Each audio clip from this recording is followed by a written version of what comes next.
मेरे मसीह भाई बहनों, सभी को बहुत ही प्यार भरा जय मसीह की। मेरे भाई और बहनों, क्या हम जो वचन पढ़ते हैं, वचन के बारे में जो मनन करते हैं, क्या हम उसी पे चलते भी हैं, उसी के हिसाब से चलते हैं घर के लोग से? मैंने कई सारे ऐसे लोग देखे हैं, यहाँ तक कि मैंने अपने कलीसिया में भी रिश्ते देखे हैं।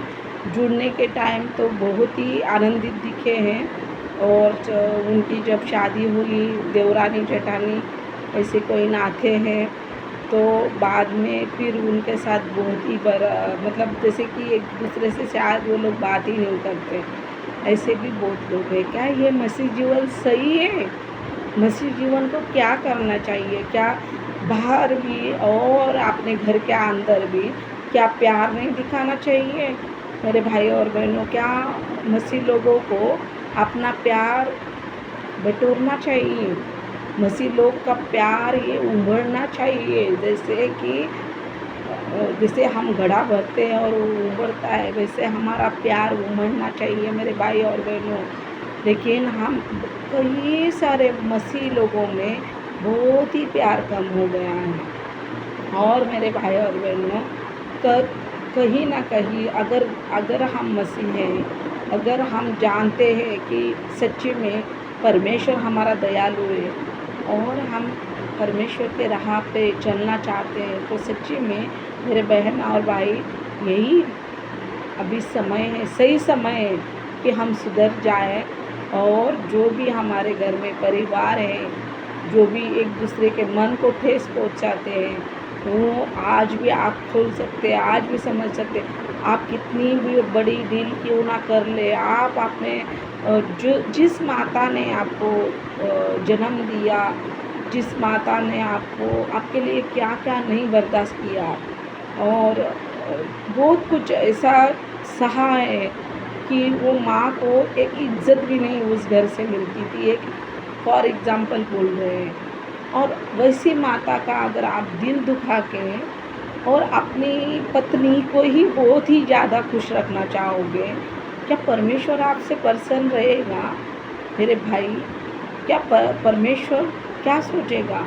ये माँ ने इसके ही मुंह के ऊपर देख के अपनी जान बचाई, खुद जिंदा रहने का सोचा। एक जिंदा तो थी, लेकिन एक जिंदा लाश थी बस, लेकिन घुट घुट के जीती थी ये बच्चे के लिए, रोके रोके रहती थी, उसकी तरफ देख देख के जीती थी, घुटती थी, रहती थी। यही परमेश्वर बोलेगा मेरा भाई, मेरी बहन, मेरे भाई, ज़्यादा करके तू जो भी है, जहाँ से भी मेरा भाई देख रहा है, सुन रहे हैं, मैं एक ही बोलना चाहूँगी, पत्नी, तेरे पास पैसा रहेगा, तेरे पास बहुत बहुत कम पत्नियाँ ऐसे रहती हैं। मैं नहीं बोलती हूँ, मैं अकेली ही पत्नी ऐसी थी कि मैंने पति को संभाला, रहती है मेरी जैसे और भी कोई होगी पति को संभाल, लेकिन बहुत कम पत्नियाँ ऐसी रहती है।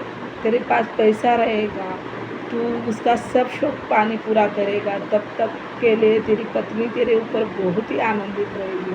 तू उसका गुलाम बन के रहेगा, तभी भी वो तेरे ऊपर बहुत खुश रहेगी। वो तू उसके माता पिता को बहुत खुश रखेगा, तभी भी वो बहुत खुश रहेगी। लेकिन जब तूने उसके माता पिता को नहीं खुश रखा और उसको कहीं ना कहीं कुछ कम पड़ गया, उसी से वो अपने औकात दिखाती थी। लेकिन मेरे भाई, तेरी माँ कभी तुझे औकात नहीं दिखाएगी। जब भी जितना भी है उसके पास, जितना भी रहेगा, उसमें वो आनंदित होकर तुझे खिलाएगी।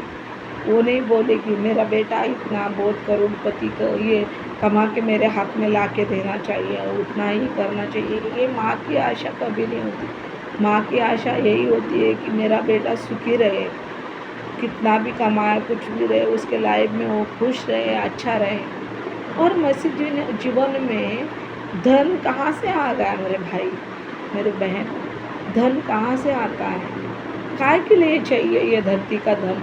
धरती का धन के लिए भाग रहे हो और अपने माता पिता से मुंह मोड़ रहे हो, जबकि टाइम मिलता भी है, लेकिन काम करने का तरीका नहीं होता है। जब ये बिजनेस के पीछे ये सब भागते हो, दौड़ते हो, तो अपने माता पिता को भूल जाते हो। उसने क्या खाया होगा, क्या पिया होगा, क्या किया होगा, ये आपको याद नहीं रहता। लेकिन एक बात याद रखना मेरा भाई, जो भी भाई ऐसा करता है, खास करके वो भाई के लिए मैं बोलना चाहूँगी, एक बात ज़रूर याद रखना, आज ऐसा कर रहा है, लेकिन जिस दिन वही माता, जिस माता ने तेरे लिए बहुत दर्द बर्दाश्त किया है, बहुत ही तकलीफ उठा के तुझे बड़ा किया है, वो माता जिस दिन इस दुनिया से उठ जाएगी ना, ये जो तेरे पीछे आशीष आ रही है और तेरा बिजनेस बढ़ रहा है, कोई भी तू बिजनेस कर रहा है, जॉब कर रहा है, जो भी कुछ आशीष आ रही है, वही माता की वजह से आ रही है। अगर वो माता चली गई ना, तो घर से आशीष भी जा सकती है। इसीलिए मेरे भाई, तेरे को अभी भी चाहने से सुधर जा। जो भी भाई है, कहाँ से भी कोई भी भाई है, सुधर जाओ। परमेश्वर के वचन पे ध्यान दो, परमेश्वर का वचन पढ़ो, परमेश्वर का वचन का मनन करो और परमेश्वर को याद करने की कोशिश करो। परमेश्वर क्या सिखाने की कोशिश कर रहा है, नहीं तो इस कान से सुन के इस कान से निकाल दो, ये मत करो। पत्नी के सामने तो बहुत ही ज़्यादा गुलाम बन के रहते हैं, लेकिन माता पिता के लिए ये कान से सुन के ये कान से निकाल देना बहुत बुरी बात है। वचन जो सुनते हैं ना, पूरा ग्रहण करके और वही पढ़ो जो उधर संडे के दिन वचन बताया गया, वो वचन पढ़ो और समझो परमेश्वर का वचन आपसे क्या बात करना चाहता है। परमेश्वर आपसे क्या, जब आप ये इच्छा से जाओगे ना मेरे भाई कि परमेश्वर आज मेरे से क्या बात करना चाहता है, परमेश्वर मेरे से क्या बात करने वाला है, आप खाली मन से जाओगे ना, कुछ नहीं मिलेगा। लेकिन जब आप ये मन से जाओगे परमेश्वर मेरे से क्या बोलने वाला है, परमेश्वर क्या बोलने वाला है, प्रभु मेरे साथ बात कर, क्या बात कर रहा है, मुझको बता, मेरी क्या गलती है प्रभु पिता, मुझे बताइए। ये बोलो प्रार्थना में जब बैठते हो संडे, खाली संडे जाके आओगे मेरे भाई, तो उससे आपका कोई ये होने वाला नहीं है। वो जो माता है तेरी प्रार्थना करने वाले घर में, या पिता है प्रार्थना करने वाला घर में, तब तक आशीष रहेगी। और वो चले गई तो उसके पीछे वो सब चला जाएगा, इतना बात याद रखना। लेकिन पर जब वचन में जाते हैं, जब संडे के दिन जाते हैं, संडे जाओ, सैटरडे जाओ, जब भी जाते हो, अगर उपवास प्रार्थना करते हो तो बहुत अच्छी बात है। लेकिन परमेश्वर से बोलो, मेरे से बात कीजिए पिता परमेश्वर, मैं क्या गलती करता हूँ, मेरी गलतियों को दिखाइए, मेरे पापों को दिखाइए। परमेश्वर आपका ऐसा एक एक चुन चुन के पाप दिखाएगा, एक एक चुन चुन के तेरी माँ का इधर तू दिल दिखाया, तेरी माँ को ये किया, तेरे पिता को वो किया, जो भी रहेगा सत्य सामने लाके दिखा देगा परमेश्वर। तब आप पश्चाताप करके माफ़ी मांग सकते हैं। अभी भी समय गया नहीं है, बहुत ही स्वर्ग का राज्य निकट आ गया है। धन कितना भी कमा लोगे, किधर रखोगे? अगर बाढ़ें आई, अग्नि का बारिश हो गई, भस्म हो गए, तो कहाँ जाएंगे? वो धन लेके कहाँ जाने वाले? नरक में क्या वो धन खाने का है? क्या करना है? अरे नरक का राज्य मत कमाइए, स्वर्ग के लिए कमाइए। इधर का धन इधर ही कीड़ा लगेगा, वायु लगेगा, सब होगा, लेकिन वो धन का कोई उपयोग नहीं होगा। लेकिन अगर स्वर्गीय धन कमा रहे हो, माता पिता की सेवा करके परमेश्वर का दान दशमन जो ईमानदारी से डाल रहे हो, या फिर उसके नाम से, परमेश्वर के नाम से गरीबों को खिला रहे हो, तो परमेश्वर जरूर आपको स्वर्ग के राज्य में अनंत काल के लिए परमेश्वर रखेगा। तो इसीलिए मेरे भाई और बहनों, यही करो। देखो जैसे कि मत्ती का 5वां अध्याय का 4था अध्याय से क्या लिखा है, देखो, धन्य है वे जो शोक करते हैं, क्योंकि वे शांति पाएंगे। धन्य है वे जो नम्र है, क्योंकि वे पृथ्वी के अधिकारी होंगे। धन्य है वे जो धार्मिकता के भूखे और प्यासे हैं, क्योंकि वे पृथ्वी तृप्त किए जाएंगे। देखो, धन्य है वे जो दयावंत हैं, क्योंकि उन पर दया की जाएगी। धन्य हैं वे जिनके मन शुद्ध हैं, क्योंकि वे परमेश्वर को देखेंगे। धन्य हैं वे जो मेल कराने वाले हैं, क्योंकि वे परमेश्वर के पुत्र कहलाएंगे। धन्य हैं वे जो धार्मिकता के कारण सताए जाते हैं, क्योंकि स्वर्ग का राज्य उनका है। देखो परमेश्वर क्या बोल रहा है, धन्य हैं वे जो शोक करते हैं, लेकिन वो क्या करेंगे, शांति पाएंगे। कहाँ शांति पाएंगे मेरे भाई और बहनों? स्वर्ग में शांति पाएंगे, यहाँ पे नहीं। आप यहाँ पे कितना कुछ खोज लो, कितना बड़ा बंगला बना लो, कितना बड़ी कार ले लो, कितना करोड़ की कार ले लो, कोई फायदे की नहीं है। अभी पीछे वो प्लेन क्रॉस हो गया, वो जो प्लेन का मालिक था, मुझे उसका नाम नहीं मालूम, याद है क्या कुछ तो अभी याद था, पर ये नहीं। बट आप सब जानते ही होंगे वो जो प्लेन क्रॉस हुआ, उनका तो खुद का ही प्लेन का ये था। क्या हुआ, वो क्या स्वर्ग में गया सीधा, या फिर उसके साथ कुछ लोगों ने उनको जिंदा कर दिया वो पैसे की वजह से? ऐसा कुछ नहीं होता है मेरे भाई और बहनों।